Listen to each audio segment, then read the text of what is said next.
Hello everyone and welcome to this video where I have a super important announcement regarding the best pumping configuration. Now recently I released a video for the ultimate pumping configuration. There was a ton of comments, interesting discussion on my Discord and on my YouTube, and ultimately there were a couple of great ideas as well as some interesting information that I'm gonna apply here to determine what is maybe possibly one of the biggest mistakes that I've made and things that I've been telling you that are not in fact true. Now, that said, I've always intended to show all of my proof and explain to everybody how I get my results, but in the end, it seems that a long-term test is in fact needed, because what I was saying as being the best configuration and the best type of positioning for your liquid filter may in fact be wrong. I never claimed to be an all-knowing or the developer of the game or having some inside knowledge. Everything I learn from my trials and what I show you. But I am an engineer, a scientist, a person who takes information and processes it and comes to conclusions. So if one of my theories is wrong, I do really enjoy being debunked. So I don't take offense to this. That is not how science and engineering works. We take information that we receive and make a conclusion based on that. So user Prowler had a great comment, and I'm going to go through it really quickly. Pretty much they said 3 items. The first one being that the fluid port position does not guarantee you pull liquid or fluid, which is fine. I understand that wherever you position the port, it pulls both things. So if it's on the top or bottom, doesn't matter. The test bench does not account for pressure and volume for both fluid and gas, which is what the pump is moving without the use of filters. I am aware of that. In my trials here, I actually did not put any filters. So all of these trials are pushing both air and the diesel. So technically, I wouldn't say that this trial is impeded by that information, because I really did not even put a filter. I just pumped everything. And then the assumption would be that you release the pressure or whatever and equalize it after the fact. But that's fine. Now, the second point is super interesting. It says using filters should only be on the inlet of the pump right after the port, because placing a filter after a pump will result in gridlock of the fluid or gas that cannot escape. So that is actually something that is quite critical and important, because I have been telling people to put the filter downstream of the pump. I will admit it, and I was wrong. Okay, so we're going to test that theory. And lastly, the series pumps do not move more volume but might increase pressure, not measured. Again, I wasn't really caring about the pressure personally. I just wanted to run a full system with no filters. Anyways, I respond, and that's fine. And then Prowler has some more interesting information. So when pumping large volumes, I encountered that pumps with a filter on the outlet start to accumulate pressure buildup on the opposite filtered substance in the pipes between the filter and the pump until a threshold point which cannot overcome. So since the pump is acting as a valve, the filter cannot escape when the pump, whatever's filtered cannot escape when the pump stops.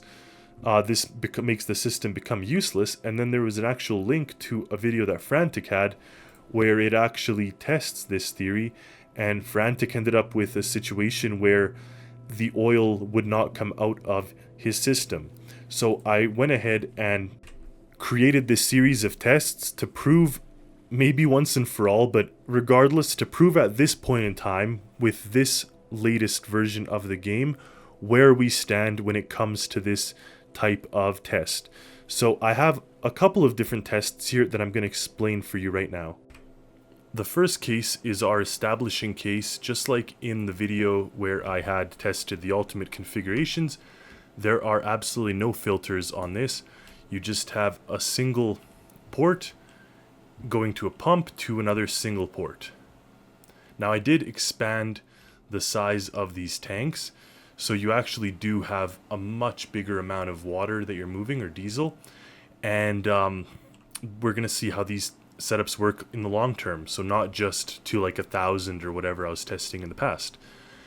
The next setup we have a pump with a filter. Now the filter is on the intake side. So this is what I was telling people not to do because it was slower. We're going to see if this works in the long term. Now one thing that I wasn't quite sure is whether we're going to build up gas in the pipes before the filter. So in this setup, I actually put the filter right up against the intake. So we'll see if these two systems work any differently or if it doesn't matter where the filter is as long as it is before the pump. Over here, I still put it before the pump, but in addition to that, I put a bleed off valve for the gases. Now this may actually reduce the pressure inside the tank too, because gas is also entering and leaving. So we're going to see how this system works in comparison to the ones where the pressure is not able to leave the system, where air cannot leave the system. In this setup, I finally went ahead and put what I've been preaching since the beginning. It was the fastest setup that I found, but now we find out that this does not work in the long run, and this is in fact a broken system, so I take back saying that this was the best. It is having the filter, the liquid filter downstream of the pump, so what will happen is the air will build up inside the pump and pretty much get trapped until it breaks the pump. So we're going to see that this is something you should not do.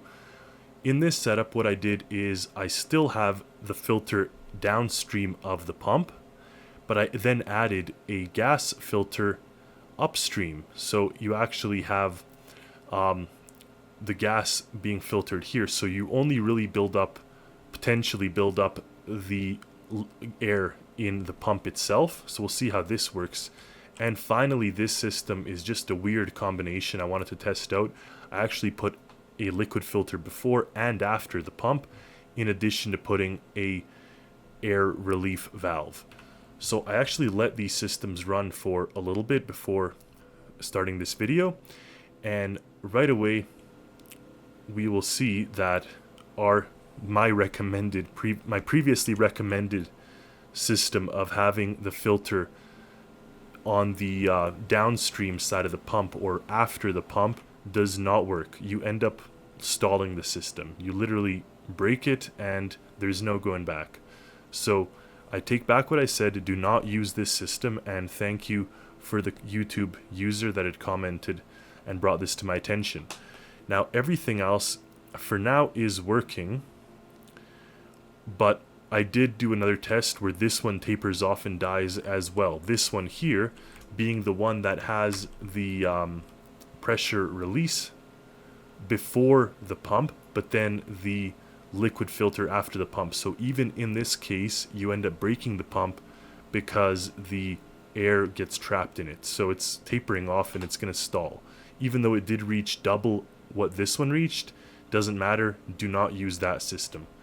Now starting from the very front here, we're at almost we're past 18,000 liters.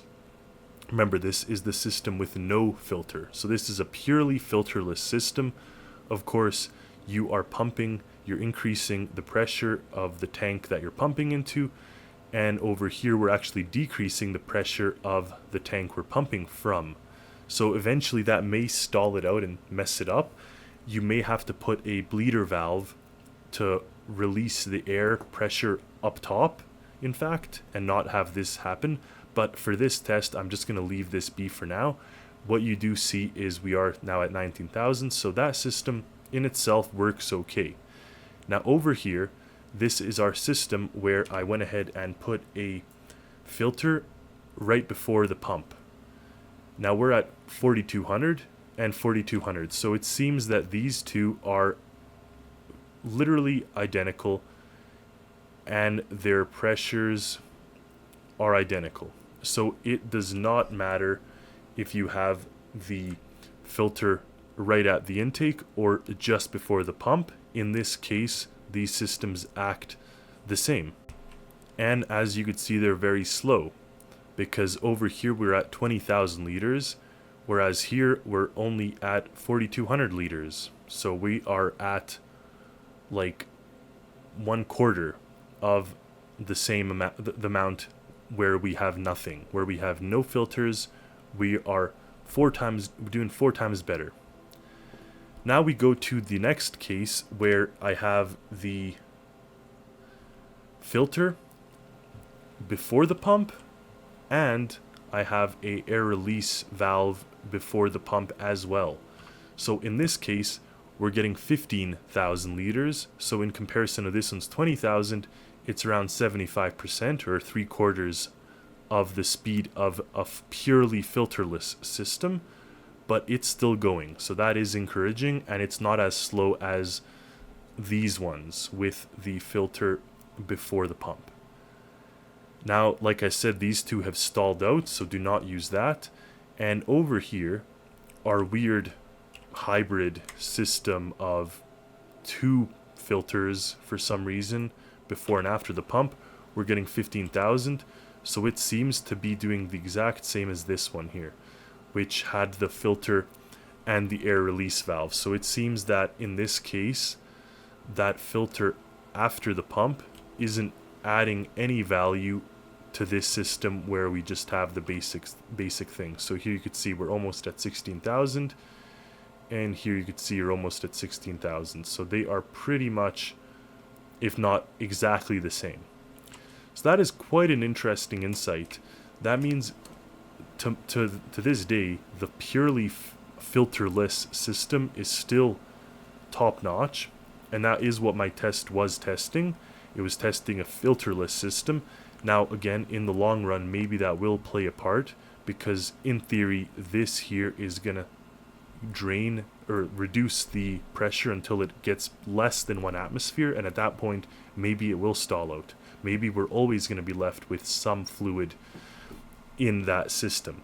So maybe then the best system, in fact, is a system where you're filterless up to a point, and then a switch flips, and then you go through a filtered system to remove the last of it. Or maybe it just you have to have a release valve somewhere on the top, and you can get the rest out. But as you can see here, it's a no-brainer to put the filterless system over the filtered as of now. Alternatively, this one may be the best, just because this may be kind of a self-sustaining system where you have both the liquid filter and the gas leaving. Now again, this gas leaving is the same thing as putting this on the top of the chamber with its own outlet. I mean, the only difference, I guess, in theory, is that, well, it's not the same. Actually, I take that back, because in these systems, that would literally just become this system. So we have to do another test, I think. I'm going to go ahead and scrap this one. This one we know does not work. So again, I take back all that I have said with regards to having a liquid filter downstream of the pump. Now there we go. I want to see if these are different. And we're going to spawn this up, and I'm actually going to let this run for like until it pretty much fully takes the liquid into the bottom tank, and we'll see what kind of results we get. Proven wrong yet again in like 45 seconds. So here you have these first 2 tests doing the same, or rather the second and third tests doing the same, and then this one here is doing much better, as we discussed. That's the one where we have the relief of the gas, and then here I added a relief valve of the gas, but not on the same system as the pump. And take a look at this. It's actually doing, it's at 1700, and this is at 1700. So and in fact it's actually doing less, just barely. Like if I stop it, you'll see this is 1721, this is 1732. So these are 100% identical. This is less. And then this here is actually a little less than our best friend scenario, which is this one. And what I'm suspecting is this one here is slowing down, the filter slows it down just a little bit.